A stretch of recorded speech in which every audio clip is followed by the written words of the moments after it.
Here we're doing some experiments to answer the question, what types of materials interact with magnets and which types don't.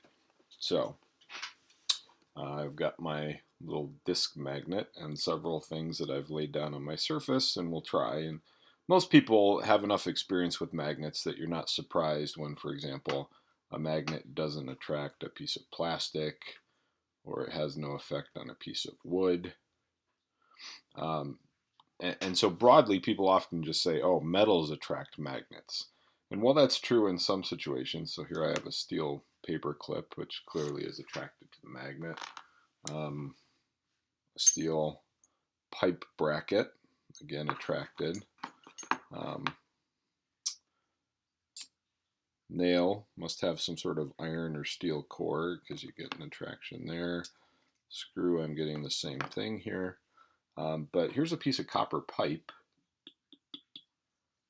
There's actually no attraction to the copper pipe. And here's a piece of aluminum foil. And there's no attraction to the aluminum foil either. I can't get them to interact.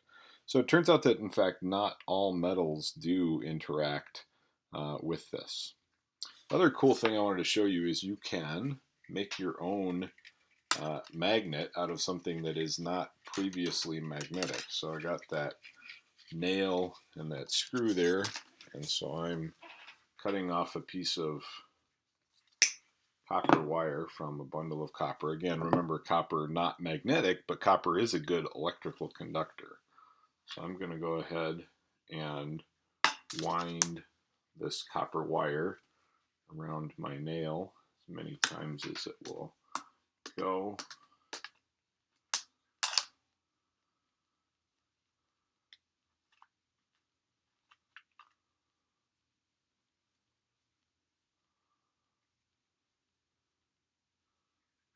In doing so, I can make myself a little crude electromagnet. So there I've got copper wire wound around that. I'm going to snag a battery from a circuits experiment, and I'm going to run an electric current through here. Now, truthfully, this would be considered a form of a short circuit since the copper wire has very little resistance. So this thing will heat up if it's kept in this fashion for a long period of time, but it shouldn't be too bad. And notice we can pick up our paper clip with this. We've just made an electromagnet. If the current is not running through there, we don't get that magnetic interaction. Well, a little bit of residual is happening there. Yeah, so you can make an electromagnet there with a current moving in a circle around a nail. And this is useful as a model for what we imagine the magnetic effect is due to. And later on in the lecture, we'll be talking about atomic structure and how the model of atomic structure accounts for magnetic domains.